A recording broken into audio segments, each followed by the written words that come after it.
नमस्कार, मी स्वामिनी ब्लॉग्सच्या आजच्या व्हिडिओमध्ये तुमच्या सगळ्यांचं मी मनापासून स्वागत करते। आजच्या व्हिडिओमध्ये आपण अतिशय सोप्या पद्धतीने वॉटर कलर पेंटिंग करणार आहोत। आज बिगिनर्ससाठी मी हा व्हिडिओ तुमच्या सगळ्यांच्या भेटीला घेऊन आलेली आहे, त्यामुळे हा व्हिडिओ शेवटपर्यंत बघत राहा। वॉटर कलर पेंटिंग म्हणल्यावरती आपल्याला सगळ्यात पहिल्यांदा लँडस्केप्स, रिअलिस्टिक पद्धतीने काढलेली फुलं, तर या सगळ्या ज्या गोष्टी आहेत तर त्याच्यासाठी खूप प्रमाणात प्रॅक्टिस आणि खूप भरपूर ऑब्झर्वेशन या सगळ्या गोष्टी गरजेच्या असतात। आपल्याला वॉटर कलर पेंटिंग करायचं असतं तर याच्यासाठी खूप सोपा एक मार्ग आहे। आपण वेगवेगळ्या प्रकारचे नेचर एलिमेंट्स वापरूनच पॅटर्न्स तयार करायचे आणि जसं आपण कलर फिलिंग करतो म्हणजे फक्त कलरिंग करतो आपण, त्या पद्धतीने आपण सुरुवातीला वॉटर कलर वापरून खूप छान असं पेंटिंग तयार करू शकतो। तर सगळ्यात सुरुवातीला आपल्याला हँडमेड पेपर लागणार आहे, जो वॉटर कलर्ससाठी वापरला जातो। त्यानंतर अर्थात आपल्याला वॉटर कलर्स लागणार आहेत, कुठल्याही कंपनीचे वॉटर कलर्स तुम्ही वापरू शकता। आपल्याला काही ब्रशेस लागणार आहेत, तर मी हा 10 नंबरचा फ्लॅट ब्रश घेतलेला आहे। त्यानंतर मी 2 प्रकारचे राऊंड ब्रश घेतलेले आहेत, एक 12 नंबरचा आहे आणि एक 5 नंबरचा आहे। पेन्सिल लागणार आहे, इरेजर लागणार आहे, ब्लॅक कलरचे पेन्स घेतलेले आहेत। तुम्ही ब्लॅक कलरचा तुमच्याकडे बॉल पेन असेल तर तो देखील वापरू शकता, शक्यतो ब्लॅक कलरचाच पेन वापरा। मी 5 आणि 8 नंबरचा असा हा ब्लॅक पेन इथे वापरते। आता सगळ्यात सुरुवातीला आपण पहिल्यांदा बॉर्डर करून घेणार आहोत संपूर्ण पेजला। तुम्ही स्केलचा वापर केलात तरी चालणार आहे। एक सेमी सर्कल मी काढून घेतलेला आहे आणि पहिलीच जी आपण पाकळी काढणार आहोत ती हाफ पेटल आपण काढणार आहोत। अशा मोठ्या पॉइंटेड पेटल्स आपल्याला काढायचे आहेत। दोन्ही बाजूंनी मी हाफ पेटल्स काढलेले आहेत। आपण पॅटर्न्स क्रिएट करतोय, त्यामुळे वेगवेगळ्या पद्धतीने आणि वेगवेगळ्या ठिकाणी आपण अशा प्रकारची फुलं काढायची आहेत। जेवढ्या मोठ्या आपण पेटल्स काढणार आहोत तेवढं आपल्याला पेंट करायला सोपं जाणार आहे।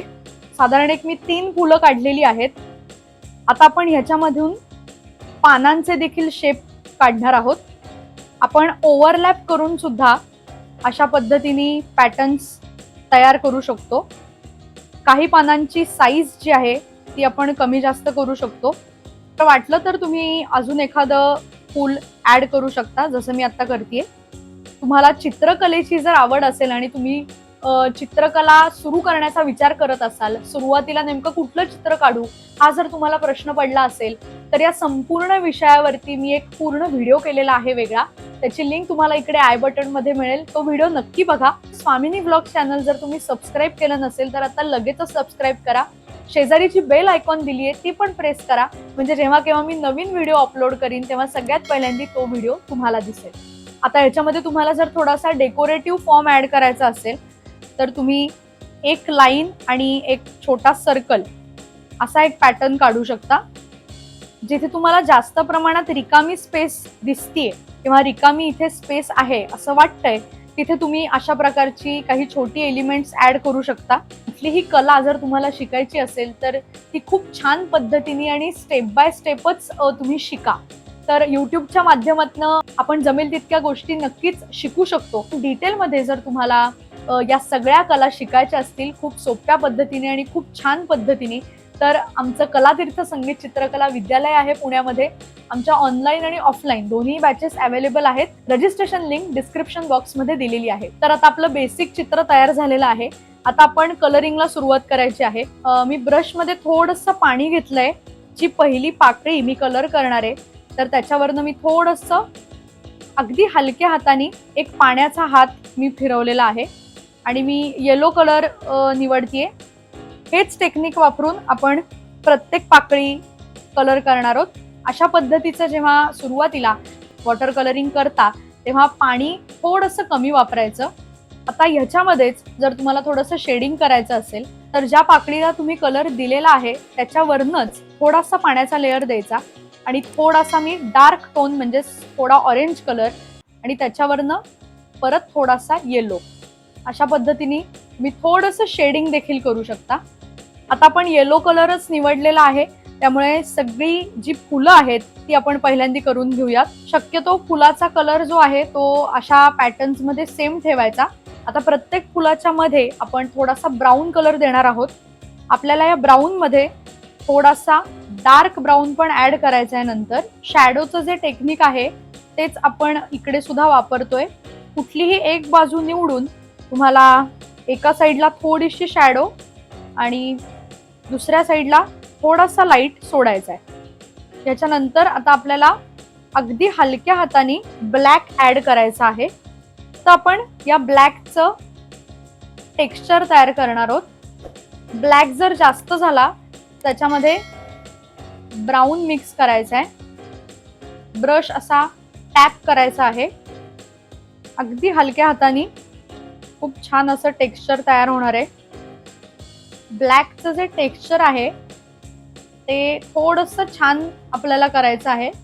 आता आपल्याला बॅकग्राऊंडला जो कलर द्यायचा आहे तो पहिल्यांदा आपण देऊन घेणार आहोत. सुरुवातीला मी थोडासा व्हाईट देऊन घेणार आहे. इथे मी मोठा राऊंड ब्रश वापरतेय. तुम्हाला जर कॉन्फिडन्स नसेल तर तुम्ही छोटाच राऊंड ब्रश वापरून सुद्धा हे करू शकता. आधी व्हाईट कलर मी दिल्यानंतर त्याच्यामध्ये मी थोडासा ब्लू ऍड करतेय. आपण पानांना कलर आधी देत नाही आहोत. आपण सुरुवातीला आधी बॅकग्राऊंड करतोय. सुरुवातीला अगदी थोडासा पाण्यामध्ये व्हाईट मिक्स करतेय आणि मगच ब्लू कलर देतेय. आता आपली बॅकग्राऊंड जी आहे ती पूर्ण झालेली आहे. मध्ये मध्ये जर तुम्हाला वाटलं तर पानांच्या अगदी कडेने तुम्ही खूप थोडासा ब्लू ऍड करू शकता, म्हणजे जेणेकरून थोडासा 3D लुक येईल. फुलांच्या बाजूने सुद्धा तुम्ही असं करू शकता. आता आपण पानं करूयात. वरच्या बाजूनी मी पहिल्यांदा ग्रीन कलर जो आहे लीफ ग्रीन मी सुरुवातीला घेतलेला आहे आणि मी डिरेक्टली येलो कलर जो आहे म्हणजे लाईट येलो कलर जो आहे तो मी देणार आहे. हे दोन कलर्स मिक्स केल्यानंतर लाईट ग्रीन शेड तयार होते. थोडासा येलो पण त्याच्यामध्ये खूप छान दिसतो. थोडासा मी डार्क टोन वरती ऍड करणार आहे. आपण याच प्रोसेसनी प्रत्येक पान करणार आहोत. शॅडोची दिशा जर तुम्ही बदललीत प्रत्येक पानाला तरी काही हरकत नाही. आता आपली पानं जी आहेत ती पूर्ण कलर करून झालेली आहेत. आता मी मगाशी म्हणले तसं आपण शॅडोज टाकणार आहोत. ज्या साईडनी तुम्ही पाकळ्यांना शॅडो केलेली आहे त्याच बाजूनी आपल्याला या ब्लू कलरनी शॅडो टाकायची आहे फुलांना आणि पानांना. यामुळे थोडासा 3D लुक येणार आहे. अतिशय सुंदर असं हे आता ऑलरेडी दिसतंय. आता आपल्याला अजून थोडंसं फिनिशिंग म्हणजे आपण जो ब्लॅक कलर पेन मगाशी बघितला होता त्यांनी आपल्याला या संपूर्ण चित्राला आउटलाईन करायची आहे. आता हे पूर्ण चित्र वाळलेलं आहे आणि आता आपण ब्लॅक कलर पेननी याला पूर्ण आउटलाईन करणार आहोत. तुम्हाला थोडीशी ब्रॉड आउटलाईन करायची असेल तर पूर्ण चित्र वाळल्यानंतरच तुम्ही स्केच पेन देखील वापरू शकता ब्लॅक कलरचा. पूर्ण चित्र ड्राय होऊन द्यायचंय आणि मगच आउटलाईन करायची आहे. किंवा हाच पेन वापरून तुम्ही थोडीशी ब्रॉड आउटलाईन करू शकता. आणि आपण हे जे थोडेसे डेकोरेटिव्ह फॉर्म मध्ये काढले होते ते आपल्याला डिरेक्टली आउटलाईन करायचे आहेत आणि अशा पद्धतीने ते खूप छान दिसणार आहेत. या व्हिडिओच्या प्रमाणे आर्ट आणि क्राफ्ट ट्युटोरियल सुद्धा आणि वेगवेगळ्या प्रकारचे DIY सुद्धा मी स्वामिनी ब्लॉग्स वरती शेअर करत असते. त्यामुळे स्वामिनी ब्लॉग्स हे चॅनल आता लगेचच सबस्क्राईब करा. तर अशा पद्धतीने आपण खूप छान असं हे वॉटर कलर पेंटिंग तयार केलेलं आहे. हे पेंटिंग तुम्हाला कसं वाटलं हे मला कमेंट करून सांगायला अजिबात विसरू नका. त्याचबरोबर हे पेंटिंग जर तुम्ही केलं तर मला इंस्टाग्राम वरती टॅग करायला देखील अजिबात विसरू नका. माझं इंस्टाग्राम हँडल आणि माझं फेसबुक पेज तुम्हाला इकडे स्क्रीनवरती दिसत असेल. मला दोन्हीकडे नक्की फॉलो करा आणि मला टॅग करा. मी नक्की शेअर करीन.